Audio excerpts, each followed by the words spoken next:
साहित्य संवाद में आप सभी श्रोताओं का स्वागत है।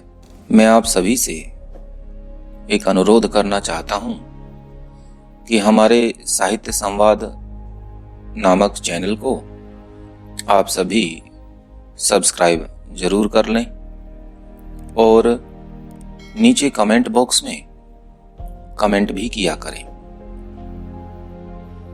ज्ञान की यह धारा कभी रुकनी नहीं चाहिए और ज्ञान की धारा कभी रुकी भी नहीं है। इसमें अगर आप लोगों का सहयोग मुझे मिला तो यह मेरे लिए प्रसन्नता का विषय होगा। कबीर का 18वां दोहा है, इस तन का दीवा करो बाती मेल्यूं जीव, लोही सींचो तेलजूं, कब मुख देखो पीर। कबीर क्योंकि हठ योगियों से प्रभावित थे, नाथ पंथ के हठ योग का उनकी साधना पद्धति पर बहुत प्रभाव था। इस दोहे में साधनात्मक भक्ति का रूप हमें देखने को मिल रहा है। कबीर कहते हैं कि मैं अपने इस शरीर का दीपक की भांति प्रयोग करूंगा। शरीर को उन्होंने दीपक के रूप में कल्पित किया है और शरीर के अंदर जो प्राण बहता है, जो जीव बहता है, जिसे हम कुंडलिनी शक्ति कहते हैं, उसे वह एक बाती के रूप में प्रयोग कर रहे हैं। कह रहे हैं बाती मेल्यू जीव, यानी शरीर के प्राण को बाती की भांति मैं प्रयोग कर रहा हूं, जिस प्रकार दीपक में बाती प्रयोग की जाती है। आगे वो कहते हैं लोही सींचो तेलजूं, और जिस प्रकार लहू, रुधिर, रक्त हमारे शरीर का पोषण करता है, उसी प्रकार मैं उसे तेल रूपी लहू से सींचूंगा, जिससे वह दीपक जलता रहे। कब मुख देखो पीर, और इस प्रकार मैं अपने प्रियतम के मुख को, उनके दर्शन करने के लिए आतुर रहूंगा, प्रतीक्षारत रहूंगा। इस चौथे चरण में कब जो शब्द है वह औत्सुक से ओतप्रोत है। कबीर की उत्सुकता की भावना को दिखाता है कि प्रतीक्षा करते करते वो उत्सुकता के भाव से भी भरे हुए हैं। समस्त भारतीय साहित्य में दीपक ज्ञान के प्रतीक के रूप में प्रयोग किया गया है। कबीर को कभी यह दीपक अपने गुरु से, जो कि मार्ग में आ रहे हैं, उनसे मिलता है। कभी भी अपने शरीर को दीपक की भांति बना देना चाहते हैं और कभी वे इस ज्ञान रूपी दीपक के दर्शन अपने हृदय में करते हैं। कुल मिलाकर दीपक कबीर के लिए एक बहुत ही प्रिय प्रतीक है। यह साधनात्मक भक्ति वास्तव में हठ योग से प्रेरित है, जिसमें शरीर की साधना की जाती है। प्रस्तुत दोहे में मेल्यू शब्द विचार करने योग्य है। मेल्यू शब्द को संस्कृत के मेलियति शब्द से तुलना करके देखा जाए तो अच्छा रहेगा, जिसका अर्थ होता है मिलान करना।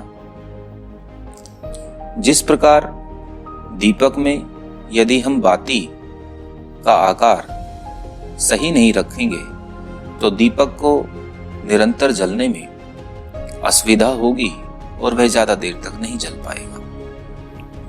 बाती की मोटाई और उसकी लंबाई का भी ध्यान रखना पड़ता है। उसी प्रकार हमारे शरीर में जो प्राण बह रहा है, मूलाधार से लेकर और सहस्त्रदल कमल तक जो चक्र है, वहां तक वह निरंतर गति करता रहता है और अनेक प्रकार के जो चक्र माने गए हैं नाथपंथियों के द्वारा।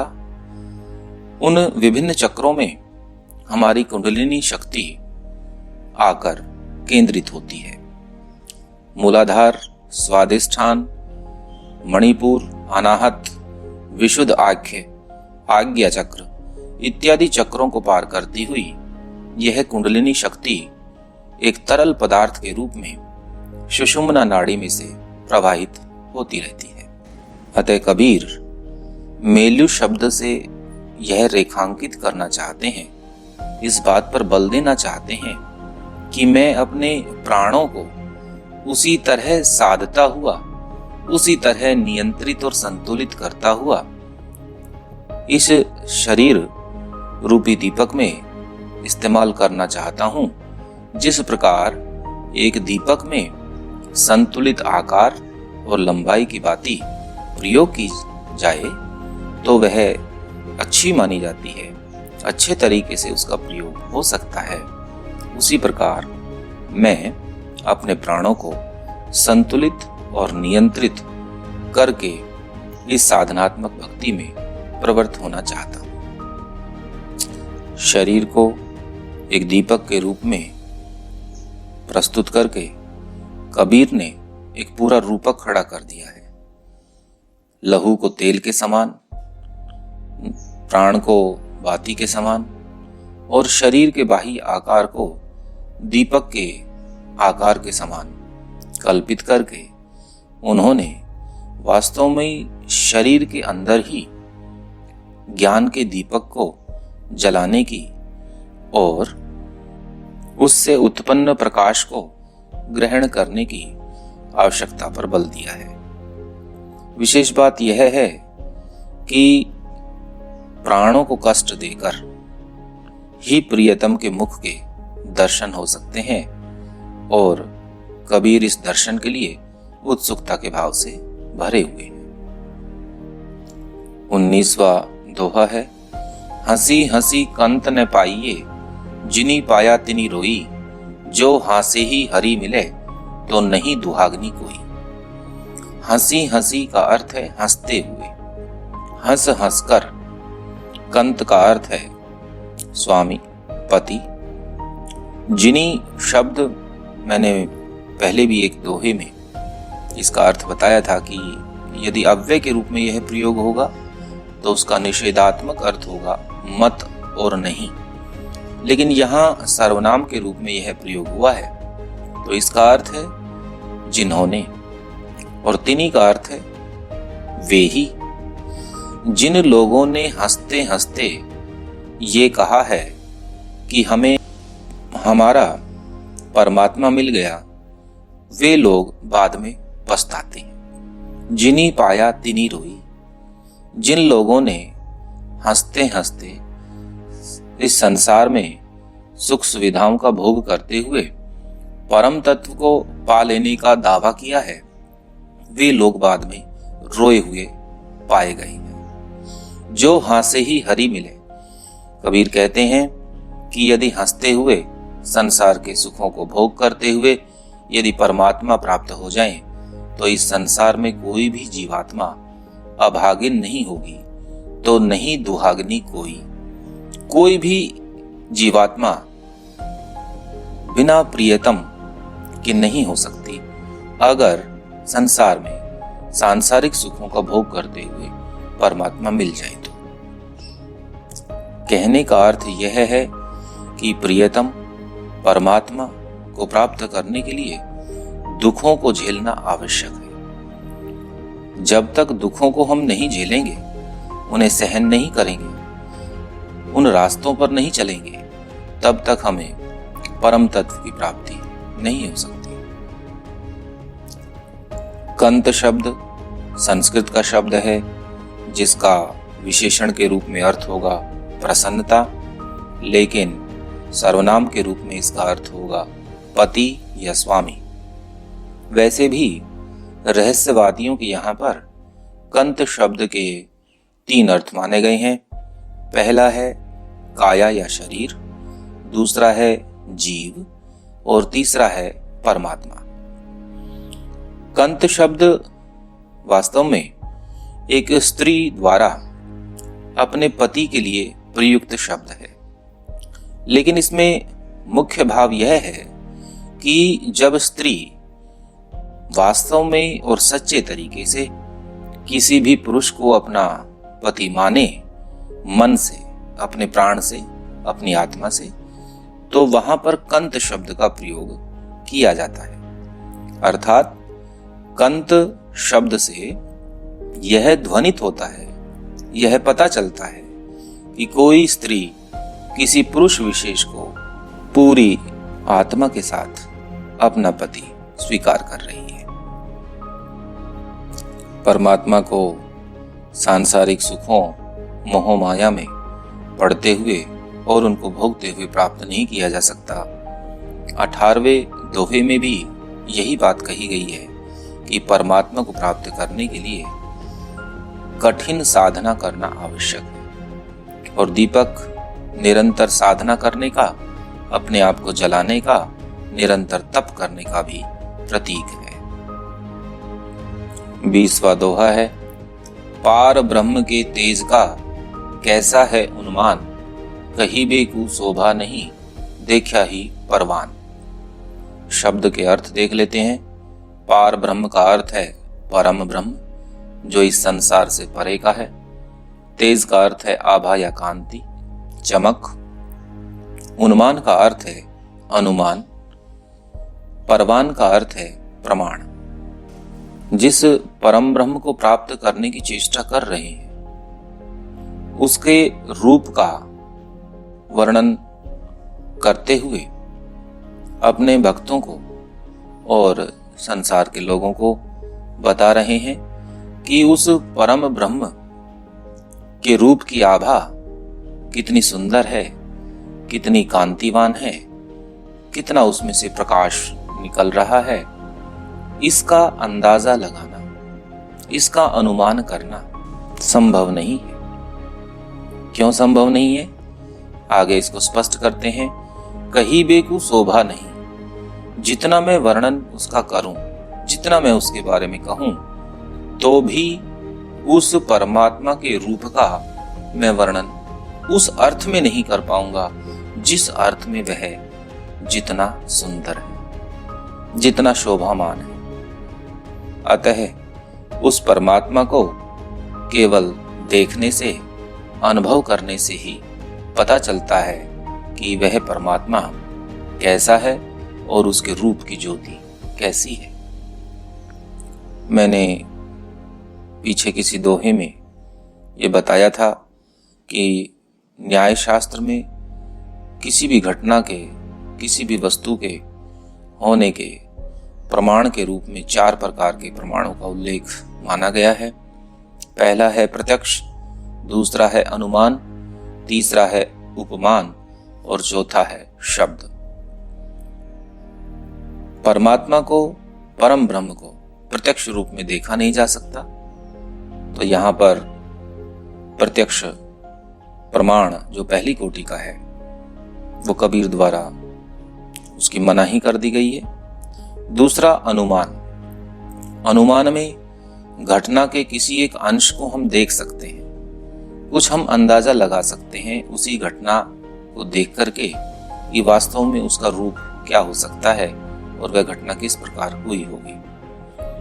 कबीर यहाँ पर अनुमान को भी दूर हटा रहे हैं, क्योंकि परमात्मा प्रत्यक्ष रूप से लौकिक आंखों से हमें दिखाई नहीं देंगे। और अगला है उपमान। परमात्मा के समान इस पूरे ब्रह्मांड में कोई वस्तु नहीं, तो उसकी तुलना, उसके लिए कोई उपमान ढूंढना बेकार है।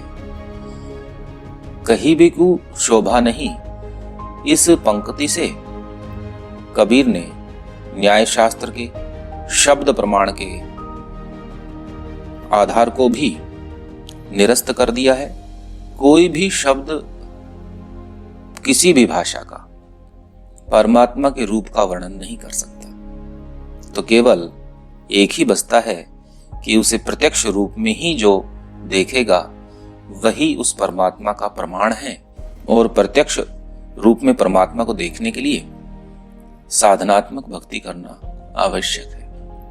वह मन की आंखों से, आत्मा की आंखों से देखा जा सकता है, लौकिक या सांसारिक आंखों से उसका न अनुमान हो सकता है, न उसके बारे में कहा जा सकता है और न ही उसके लिए कोई उपमान ढूंढा जा सकता है। इस बात को आप विशेष के रूप में लिख सकते हैं। 21वां दोहा है, अगम अगोचर गमी नहीं, तहां जगमगे ज्योति, जहां कबीरा बंदगी, तहां पाप पुण्य नहीं छोती।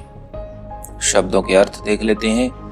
अगम का अर्थ है अगम्य, अगोचर का अर्थ है जो आंखों से दिखाई ना दे, गमी जहां पर प्रवेश नहीं किया जा सके, जगमगे जगमग होना, प्रकाश का विकिरण होते हुए दिखाई देना, ज्योति का अर्थ है प्रकाश, बंदगी का अर्थ है प्रार्थना, विनय भक्ति, छोती का अर्थ है छूना।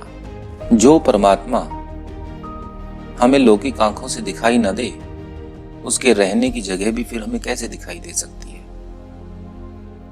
और उस तक पहुंचना असंभव है, क्योंकि वह जिस स्थान पर रहता है वह स्थान अगम्य है, वहां जाया नहीं जा सकता, और वह स्थान अगोचर भी है, दिखाई भी नहीं देता। वहां पर किसी भी प्राणी का लौकिक रूप में पहुंचना संभव नहीं है। लेकिन जहां परमात्मा रहते हैं वहां पर प्रकाश की किरणें ज्योति फैलाती रहती हैं। वहां असंख्य सूर्यों के समान प्रकाश कबीर को दिखाई देता है। कबीर कहते हैं, परमात्मा का वह स्थान अत्यंत ही पवित्र है और वहां पर केवल विनय, प्रार्थना और भक्ति का भाव ही शेष रह जाता है और कोई भी सांसारिक भाव वहां पर नहीं रहता।